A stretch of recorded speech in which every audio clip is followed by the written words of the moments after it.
A few moments later. Earth classes channel में हमने जो है इंपॉर्टेंट क्वेश्चन की सीरीज स्टार्ट करी है क्लास 10th और क्लास 12th की। क्लास 10th के हमने 5 क्वेश्चन ऑनलाइन, जिसमें से पहला क्वेश्चन देखिए क्या है, आप प्रैक्टिस कीजिए, आपके लिए बेनिफिट रहेंगे क्वेश्चन। ठीक है, सॉल्यूशन फर्स्ट जो है इसमें क्या दे रखा है आपको, आपको दे रखा है पीई ऊपर से डैश डैश मतलब है इज नॉट, मतलब इवेंट नहीं होने की। ठीक है, ये दे रखी है तो होने की निकालना है। तो फॉर्मूला होता है probability of event minus PE dash not probability. ठीक है, नॉट इवेंट की। तो यहाँ पर नॉट इवेंट का वैल्यू रखो 0.992, सब्ट्रैक्ट करेंगे, यहाँ पर 3 0 लगाओगे, यहाँ पर 992, तो 10 में से 2 गया कितना आएगा 8, यहाँ पर कितना बचा 9, 9 में से गया 0, 9 में से 9 गया 0, तो कितना आ गया आंसर आपका 0.008। ठीक है, ये प्रॉबिलिटी होने का क्या है आपकी वैल्यू से। 1 नंबर का आएगा, देखो कितना सिंपल है, पर जब प्रैक्टिस करोगे तभी तो सिंपल होगा ना। सॉल्यूशन 2 एक एपी हमें कंसिस्ट करती है 50 टर्म्स, इट मीन्स एन बराबर 50 दिया है, जिसका थर्ड टर्म 12 है। तो थर्ड टर्म 12 में तो A3 इक्वल टू 12 दे रखा है। लास्ट टर्म आपको ये दे रखा है, लास्ट टर्म मतलब AN दे रखा है, AN आपको दे रखा है 50। ठीक है, तो इसका 29th टर्म आपको क्या करना है, फाइंड करना है। तो ऐसे क्वेश्चन को क्या करते हैं, हमें n बराबर कितना दे रखा है 50 दिया है ना, तो इसका मतलब A50, सॉरी यहाँ पर लास्ट टर्म हमें दे रखा है 106, इसका मतलब टर्म तो टोटल कितने हैं 50 है, तो AN जो है वो n जो होगा वो 50 टर्म होगा, तो A50 इक्वल टू कितना हो गया 106। तो हम A3 इक्वल टू 12 है, यहाँ से A+2D इक्वल टू 12 करेंगे, इसको मानेंगे इक्वेशन नंबर फर्स्ट। फिर A50 इक्वल टू 106, तो A50 को क्या लिखेंगे A+49D इक्वल टू 106, इसको मानेंगे इक्वेशन नंबर 2। दोनों को सब्ट्रैक्ट करो, equation first minus equation 2, subtract करने पर A+2D equal to 12, A+49D equal to 106, तो माइनस इससे ये कट गया, 49 में से 2 क्या कितना आएगा माइनस का 49D, और इसमें से इसको घटाओ कितना आएगा माइनस का 94, माइनस से माइनस क्या हो गया कैंसिल हो, तो डी बराबर कितना हो जाएगा 94/47, तो 47 टू जा कितना होता है 94, तो डी बराबर आपका आ गया 2। वैल्यू पुटअप करो, फर्स्ट या सेकंड में एक ही वैल्यू निकालो, तो क्या लिखोगे put the value of D in equation first. ठीक है, तो डी की वैल्यू यहाँ पर 2 आ जाएगी इक्वल टू 12, तो कितना हो जाएगा 2 2 जा 4 इक्वल टू 12, तो ए इक्वल टू कितना आ गया आपका 8। ठीक है, आपको 29th टर्म निकालना था ना, तो 29 टर्म में क्या आएगा A29 कितना हो गया A+28D, ए की वैल्यू 8 है, डी की वैल्यू 2 है, तो 8 प्लस इसमें इसको मल्टीप्लाई करके जाए 56, तो ये कितना हो गया आपका 64, तो A29 कितना आ गया आपका 64। ठीक है, तो हमारे 2 क्वेश्चन कंप्लीट हो गए हैं। थर्ड क्वेश्चन देखिए क्या है, थर्ड हमारा दे रखा है हुज 2 नंबर, ऐसे दो फाइंड करने हमने 2 नंबर जिसका सम जो है 27 है, प्रोडक्ट जो है 182 है। तो कैसे करोगे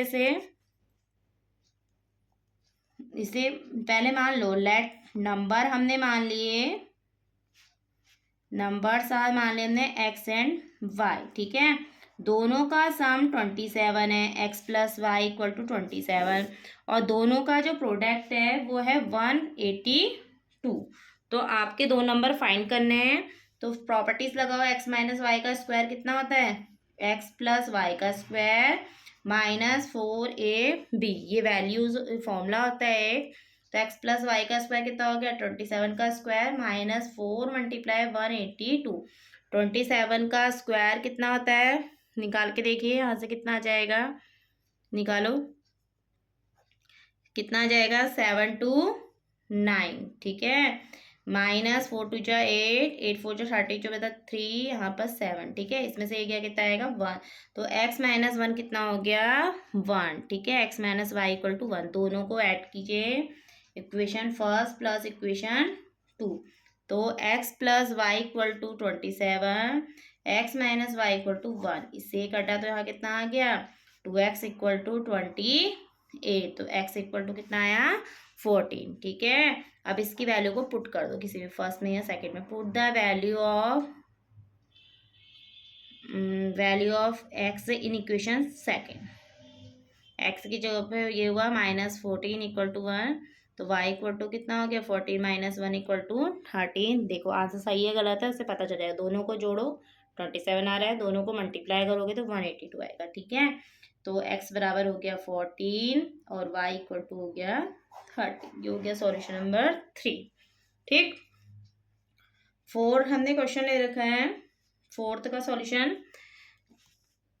x² - 3x - 10 इक्वल टू 0। इसमें आपको जीरोस निकालने हैं, तो कैसे करोगे? ऐसे दो नंबर बताओ जिसको मल्टीप्लाई करके 10 आता हो और सब्ट्रैक्ट या ऐड करके 3 आता हो। तो 5 2 जा 10, ठीक है। 5 में से 2 सब्ट्रैक्ट करोगे तो कितना आएगा 3, ठीक। तो ये कितना हो गया 5x minus plus 2x - 10 equal to 0। इन दोनों में से कॉमन क्या है? x, तो x - 5। इन दोनों में से क्या कॉमन है? 2, तो x - 5 इक्वल टू 0। तो x - 5 x + 2 इक्वल टू 0, ठीक है। फिर वही वैन x - 5 इक्वल टू 0, तो x इक्वल टू कितना हो जाएगा 5। एक 0 से हो गया। Again when x + 2 equal to 0, तो x इक्वल टू कितना हो गया -2। तो जीरोस हो गया आपके 5, -2, ठीक है। अब है सॉल्यूशन 5। आपको क्वेश्चन दे रखा है find the quadratic polynomial whose sum of zeros and product of zeros 1/2 और -1/। ये सम ऑफ द जीरोस दे रखा है, प्रोडक्ट ऑफ द जीरोस देखा और फाइंड करना है क्वाड्रेटिक पॉलिनोमियल, ठीक है। तो फॉर्मूला है x² - sum of zeros into x plus product of zeros equal to 0। तो सम ऑफ द जीरोस कितना है 1/2x प्लस यहाँ पर है -1/2 इक्वल टू 0। तो माइनस का x/2 plus minus minus LCM ले लो। तो इससे यहाँ गई तो कितना आएगा 2x² - x - 1 इक्वल टू 0, ठीक है। तो 2x² - x - 1 इक्वल टू कितना आ गया 0। तो हमने आज 5 क्वेश्चन कंप्लीट कर दिए। देखिए कितने कम समय में करे हैं। मेरे को तो आपको बताना पड़ रहा है, फिर समझा रही हूँ, तब जाके लिखने में हो रहा है। यदि आप खुद प्रैक्टिस करोगे तो इन क्वेश्चनों को आप 3 या 4 मिनट में क्या कर सकते हो, पूरे के पूरे कंप्लीट कर पाओगे, ठीक है। प्रैक्टिस कीजिए, आप प्रैक्टिस करने के दिन है आपके। प्रैक्टिस जितना करोगे आपके लिए ही बेनिफिट होगा, ठीक है। Thank you. ध्यान लगाओ, IAS बनो।